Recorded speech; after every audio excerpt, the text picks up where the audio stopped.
My romance was extremely quick. I was swept off my feet. He was so charismatic, attractive. I was smitten very quickly. He told me he was a retired Beverly Hills doctor. He was an ex-NHL hockey player who played for the Winnipeg Jets and then the Hartford Whalers. He told me he was a Canadian Air Force pilot who was the pilot for the Prime Minister. He went to Pepperdine for an MBA. He was a Yale graduate and UCLA for his medical training. Promised he would give me this wonderful, luxurious wedding and pay for everything. 2 days before the wedding, he told me that his bank accounts were frozen and he didn't have access to any money at all. So he asked if I would put it on my credit and don't worry about it. We got married on a beautiful beach, and then we had a reception fully catered with seafood and monster. And then the very next day, we went off to Cancun for a week honeymoon. After we got back, he told me it would all be paid off by September 30th, and September 30th came around and there was no money. There was promise after promise that never came to be. Things started seeming like they just weren't quite right. Hello, everybody. Welcome to the Greg Stewart Show. You heard the intro. We're about to break into the story of Mara and Lucas, but before we do, please go ahead and subscribe, like, share, and comment. Now, on our way to the story. Hello, everybody, and welcome to the Greg Stewart Show. People lie every day. But what happens when you get involved with someone and in that relationship, they show stability? They show that this person is stable and this is a person I want to spend my life with, because we like two types of people in this world. People that are like us, or people we admire. Now imagine here is Mara. She meets Lucas. Lucas is everything a person could want and more, only to find out everything you were led to believe was a lie. Here's the person you were going to spend the rest of your life with. They've said all of these things. And for me, that always shows a red flag. I've done this. I've done that. I've done this. I've done that. But she was smitten, as she said.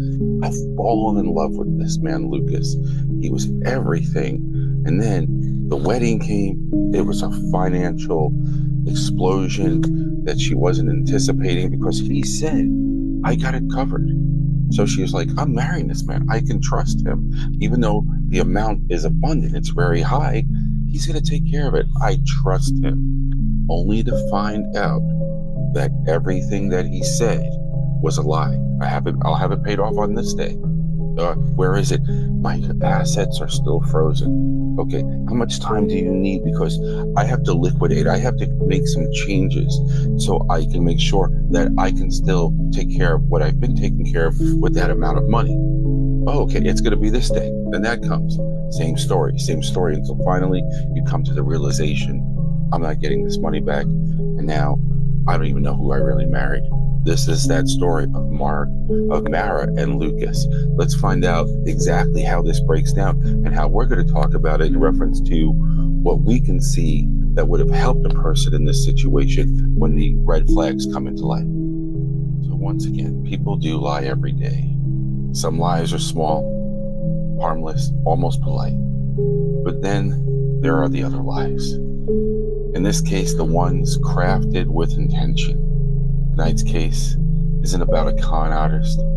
It's about a man who built an entire identity from scratch, and the woman who married him before realizing she'd fallen in love with a ghost. Think about that. So, Mara, 42 years of age, smart, independent, recently divorced but not broken. She had her independence. She knew who she is and who she was.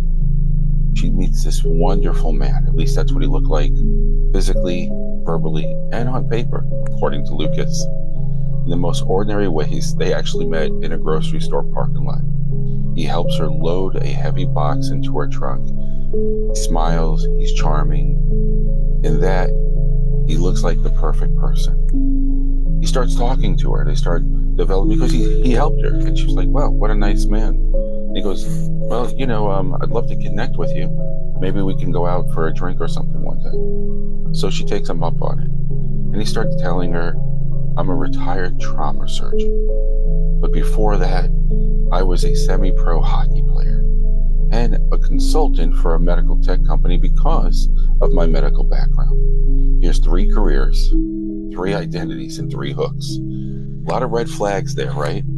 So notice the pattern. He doesn't give her 1 impressive detail, he gives her 3. He overwhelms the critical mind, you see? And if you say it with enough intensity and enough passion, it looks legit. And so he overwhelmed her critical mind. And this created a state of, surely he must be legitimate. Who would lie about something like this? So within that time, they started dating. And within 4 months, they married. And that's when the cracks began. You see, Mary noticed the first inconsistency the night Lucas claimed he's been called into an emergency surgery. So he puts on his scrubs. Now, here's a guy prior that said, I'm retired. But he goes and puts on scrubs and he says, they need me. So he leaves the house in scrubs. But he forgets one thing. Here's the ha-ha moment. This is the one that puzzled her mind. The stethoscope is here. Now, granted, he can get one at the hospital, and maybe you could say my mind was so involved of going to see what's going on, but he left the stethoscope hanging on the bedroom door. Now listen, if you're a trauma surgeon, that stethoscope is basically an extension of your body. You don't forget it, kind of like your glasses. You wouldn't forget your glasses because you need them to see. But Mara lets it go because love makes excuses long before it makes decisions. So think about that. Why do we overlook certain things? Why do we say to ourselves, maybe we start justifying and making excuses? And we do this because we love someone, because we connect with someone, because we want to believe the good in them, because they are an extension of us. So know the red flags, know what to look for, look for stress points. Stress points are the shoulders up at the ears. This is a stress situation. Okay, granted, he's going into surgery. Shouldn't you be relaxed and composed? Okay, eye blinking with talking like this, saying I got to do this and do that. That eye blinking also indicates a form of stress. So you have that. And there's other cueing points as well. Is he creating something? Is he not creating something? And I'm going to pull up a chart right here to show you the difference of eye cueing of when something is real and you're picturing the hospital because you know it's real, and something where you're creating a lie, where this is called eye cueing. So moving forward now. So over the next few weeks, the inconsistencies multiply. Lucas claims he played semi-pro hockey, remember that, but he can't remember the actual name of the team. It would have been better for him if he actually said, they were semi-pro, just like in pro sports. Sometimes they changed their name, they moved to a different state, a different place. And so when I was there, it was this team, but he didn't do that. And then he says he's Canadian, but doesn't know the province of where he was from. He didn't know what area in Canada that he grew up and lived in. And then he says he's a surgeon, but couldn't pronounce certain medical terminology. And then there's the phone. It's always face down, another red flag. It's always on silent, and it's always locked. So one night, Mara hears it vibrate. A message flashes across the screen before it fades away. Did you tell her yet? Another ha-ha moment, another over. So she flipped it. He's not around. He thinks the phone is off, and boom, light bulb. Did you tell her yet? Now, Mara does what most people do when their intuition finally screams louder than their hope. And remember, she, though wanted to fall in love, she was just out of a divorce not too long ago. She's very independent. She has her wits about her, and she knows who she is. She knows who her identity is. She's not a behavior like some people are in this moment. So she starts digging. She starts searching his name. Nothing. Pulls up medical license. No connection. No hockey roster. no business records.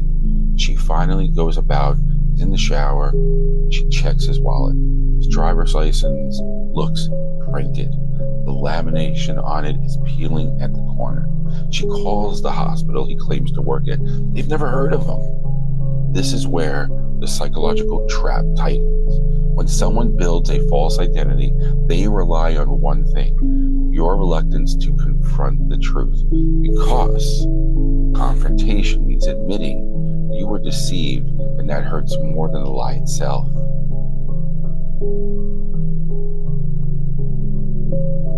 So once again, think about that. You're building up, you have the resources, and there's other stories like this out there where we know, but he's so nice to me still. We never fight, we never argue. Now, he has to always go out, or he has to need some money from me, but he'll reimburse it again. All of these things we want to overlook. Why do we want to overlook this? Because as strong as Mara was, and as strong as Mara is, we still have our own insecurities. We still have moments where we wear a different mask, especially when you're connecting to a person you call your husband. And when you're connecting intimately, those emotions are high. So you're trying hard to fight this. But here's the thing: the good fight will only go so long within until it finally needs answers. Because what you start thinking about is, if this is going to continue, and the pattern is its layers are increasing, it's only going to get worse. So let's find out what happens, how worse it gets. So Mara runs into Lucas in the house. He's finally home one evening. She says, "Lucas, let's sit at the kitchen table. I have to ask you something." "Sure, hon. What's going on?" "Who are you really?" Now, here's the one thing about Lucas. He knows by showing too much emotion, he knows that makes you look like a liar. So he knows to compose himself. And that's one thing you can always connect on. Someone not giving you a straight answer, and someone freaking out, or someone being silent, because this shows moments of possible guilt, or a lot of guilt in this case. So she asks the question, "Who are you really?" He doesn't get angry. He doesn't deny it. He just smiles. Now remember what I said. Silence is not an answer. It just means I haven't thought of anything yet. So that smile is a smile of someone who's been caught so many times. They've stopped caring about the consequences in this case. Lucas finally admits he never went to medical school. He finally admits he never played hockey, he never worked in tech, and he's certainly not Canadian. His real name isn't Lucas at all. But he refuses to say what his real name is. Now, why would you not tell someone? Because you're afraid the crap that's going to come back up is worse than even she expected. So the next morning, Lucas is gone. He waits. They have their argument. He doesn't say anything. He stays silent all night. She has to go to work. Lucas doesn't work. So he grabs everything, and Lucas is gone. No note, no explanation, no forwarding address. Just an empty closet and a marriage certificate signed by a man who never existed. Think about the pain that brings someone. Because Mara was such a good person that maybe she would have even overlooked it, because I love you so much. But now, the man with no identity, he just goes, he leaves. So now, she's scorned, she's hurt, she's now angry. Remember, she's not like a lot of people that is going to just be walked on. I'm going to get to the bottom of things. You see, these individuals lie to gain something. He was a compulsive identity fabricator. He's someone who constructs entire personas to avoid the shame of who he really is. We could break him down as a con artist, but he's not that. A scammer or a mastermind. He's just a compulsive identity fabricator. And these individuals don't lie to gain money. They lie to gain worth. Believe it or not, the money helps, but this is for self of their identity, of their behavior. They want to be all those things because inside they've created that hypnosis of believing this identity. And every new identity, a costume stitched, is from insecurities that I'm going to show my worth. And I show it by finding vulnerable but successful women. And that really builds up the ego. People like Mara. Now, she's not gullible, but they are trusting. After all, what a nice man at the grocery store. And trust is not a flaw. It's a strength that the wrong person, though, can weaponize. So Mara, she rebuilds her life. She learns that love without verification is vulnerability. You see, she learns and she uses this intuition as a survival tool. She learns that anyone can be fooled. Now, hopefully, it doesn't scar her, so she doesn't never trust again. But at this moment, things are fresh. So even though she has all this strength, she learns from this mistake. She learns that the truth doesn't hurt as much as staying in the dark. So she measures it so she cannot lose who she is. You see, her identity at that time, coming off a divorce, she was fragile. She was easy to approach and negotiable. And she had trust because she wanted love. But trust is the most dangerous currency when we trade it for love at times. And if someone in your life seems too good to be true, don't assume the worst. Just verify the truth. And that's what I always tell people, is that your relationships are investments. And I want to emphasize that again. Your relationships are investments. I talk about this with people every day. I kid you not. And I just met this person. I think they are everything I want. And they said, look, when you have a business, you want to make sure you have the right manager and that they plan to be there because you want to bring them in and make them part of the family. So you want to look into their resources. You want to make sure that the emotional currency is going to have ups and downs like any relationship, but are they the person to bring into your circle? And what I mean by that is they're going to inherit everything in your world, not just your finances. Your family is going to be their family. Your friends are going to be their friends. Okay? They are an extension of you. And sometimes we just see the person and go, I can make it with this person. I could love this person. Well, all of a sudden, you inherit a family. I just had a client, and she inherited a family where this person had to always take care of his parents. Or is my parents this? And it's taking away from their relationship. I didn't sign up for this, but you did. You did because you don't realize what you're going to inherit. So I always tell people when you're involved in a relationship, remember, look into what you are going to inherit because that is now part of your management team. That is your emotional investment, and that is the currency of your relationship. So this is the case of Mara. This is the case of Lucas.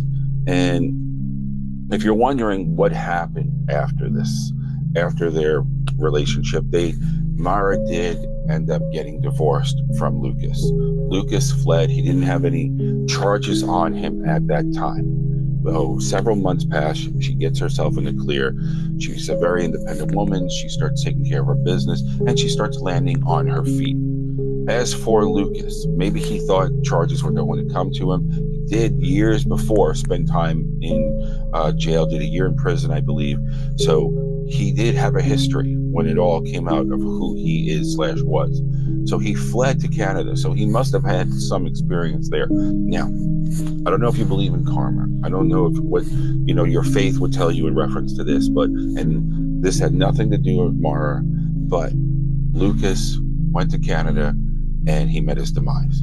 They didn't get into explicit detail of what happened, but he did end up basically found dead somewhere. So what does that mean? I don't know if it has something to do with karma. I don't know, but wasn't the best of people, wasn't a good person, and unfortunately he met his demise. The good news is for Mara, she was in the clear. They had nothing to do with her. She's moved on with her life. She's stronger from it. She's has her identity, and she had a foundation prior. So again, remember, when it comes to relationships, you are in an investment. Whether you think it or not, it is an investment. You're not planning to get into a relationship just for a month and leave. You're planning for a lifetime with that person, and hopefully it works out. Again, if you owned a florist, you wouldn't hire a manager who's a TV repairman, no matter how much he likes flowers or she likes flowers, right?